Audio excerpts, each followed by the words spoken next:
What'd you do? Made more content for us. Welcome to Garage 23, and today we're going to be hopefully not dropping a transmission. So let's check out what's wrong. Okay, so our buddy Nikki was trying to show a challenger who's boss and ended up embarrassing himself a little bit, unfortunately.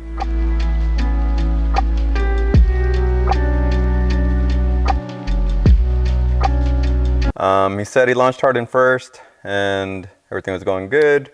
Then he went at the second and it was going good for a second, and then kaboom.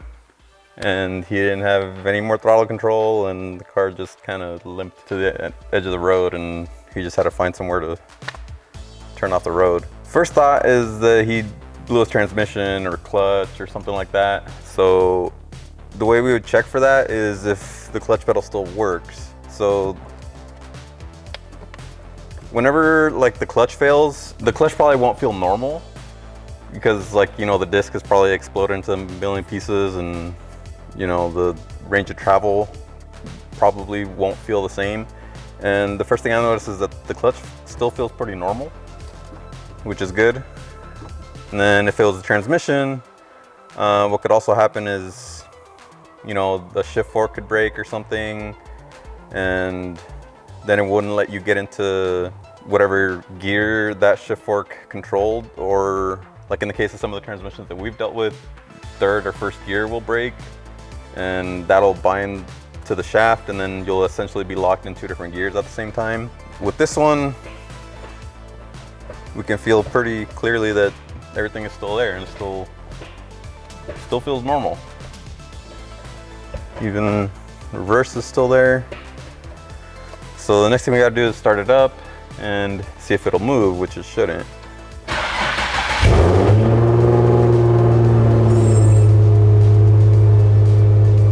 So first gear.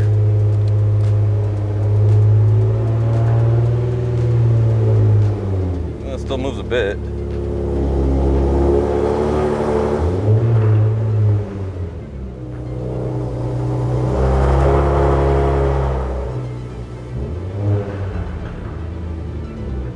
Okay, there's the noise he was talking about.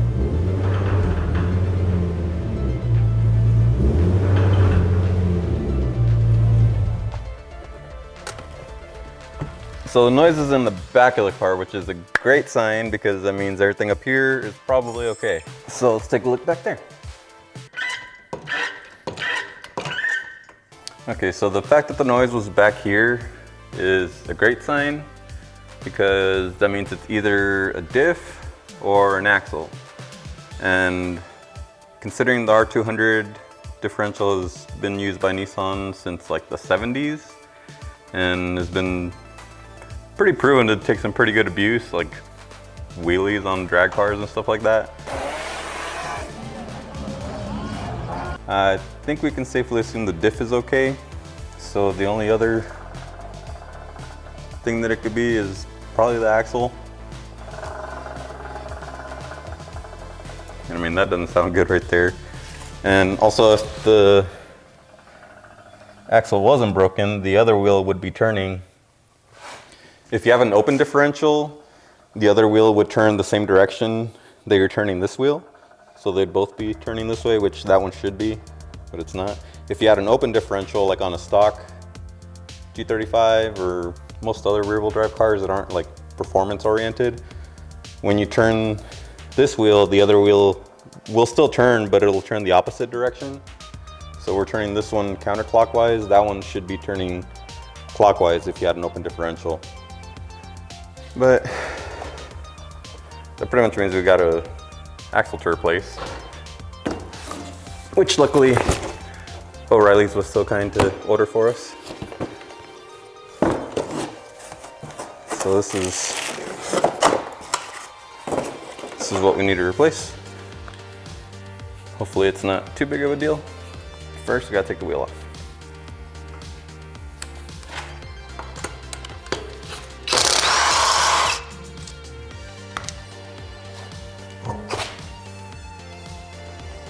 Now, with the wheel off, we can clearly see the whole area, and you can see a whole bunch of grease splattered everywhere. And it's more toward the differential. So that's a pretty clear sign that our axle exploded. Which is interesting. I wouldn't have thought that that end would explode, because that end, I think it's a little beefier than this end. So to get that off, we need to get this nut off, and that does not look like a good time. Okay, first we gotta get this cotter pin off.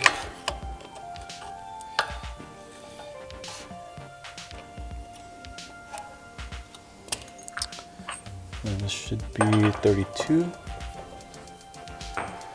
First, we're gonna try and clean some of this up.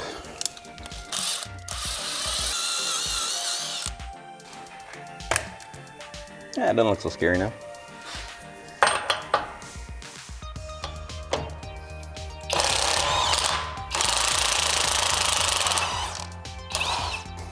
It still seems to be stuck in the hub though.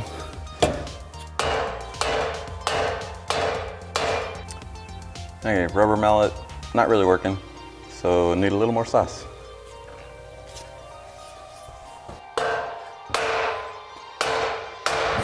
Okay, I'm gonna try and unbolt the axle from the diff, and hopefully we can get this whole thing out without taking any of the suspension apart, because that would be great.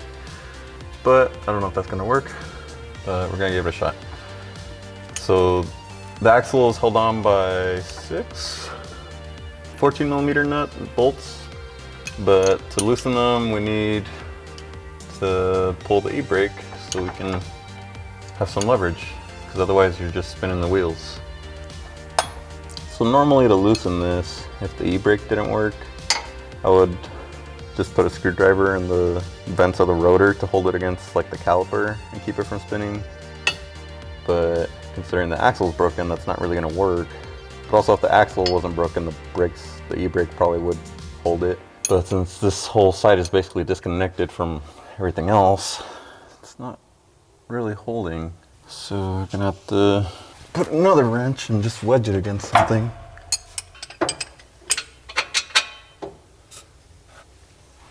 Let's see if that works.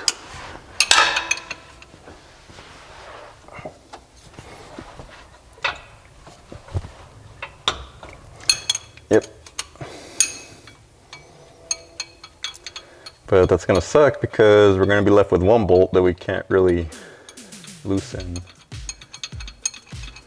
But we can get at least 5 of them off. And loosen the e-brake and the shifter. And pull them again. Both.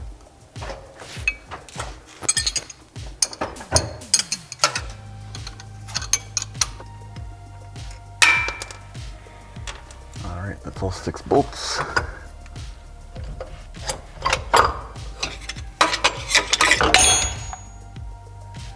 Oh, that's not supposed to happen.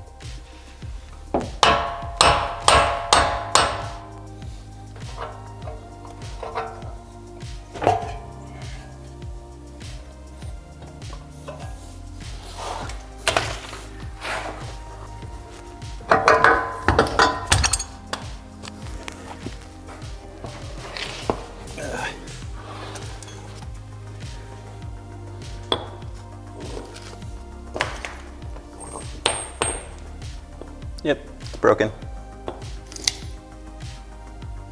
So you can see all the ball bearings, that's what the car has been leaking out. It's supposed to be like a metal kind of cage. Not really a cage, it's like kind of like a star shape that goes around these splines. And then the outside of that will be like half rounded to, so the case has those like grooves for the balls to sit in, and the piece that goes around the shaft has the other half of that. So together they'll make like a circle, and that's where the ball bearings are supposed to sit.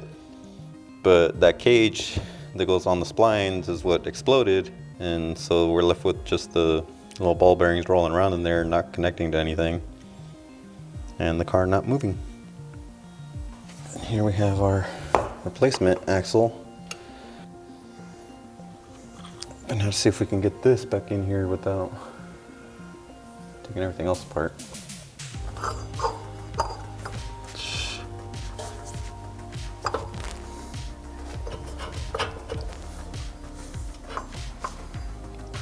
So slight issue with this replacement is that, like I said, this piece was just, looks like it was just cut out of a sheet of steel, and these holes aren't threaded like they're supposed to be. So the bolts just go straight through. So that's kind of annoying. Hopefully I can find nuts for all 6 of these or something. Okay, we found some nuts and they even all match. So that's awesome. Now to put them all in place.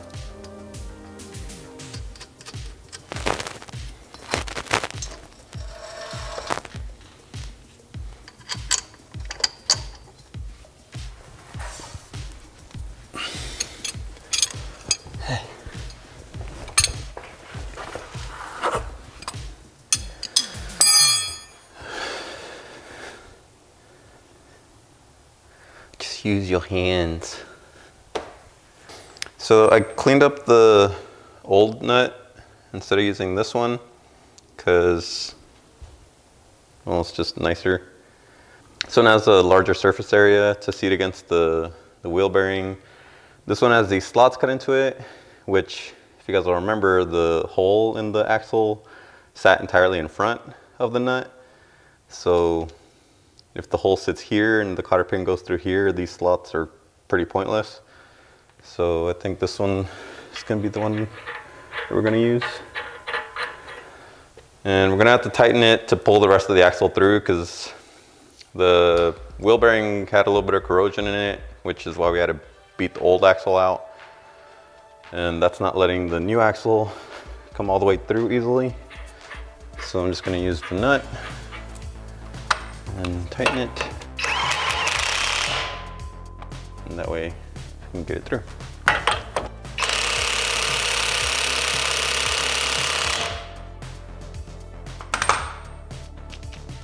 Just have to put the cotter pin back, but this one's pretty crusty and gross, so I'm not gonna use that one.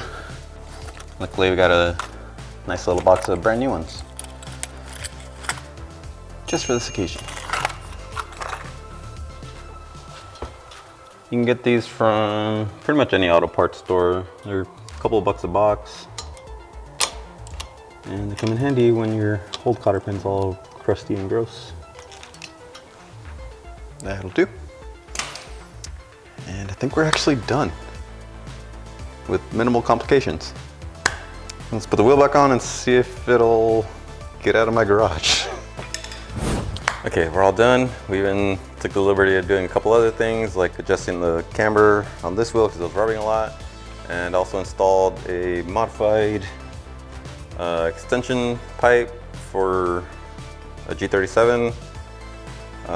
Actually, this is the longest one that they sell to put a 350Z exhaust on a G37, but for the Tomei, it's still not long enough, so I modified it to add another 3 inches to it, and now our exhaust tip sits past the bumper at least, or at least kind of flush with it. At least it won't melt it as much as it's been melting it, so it's better than it was.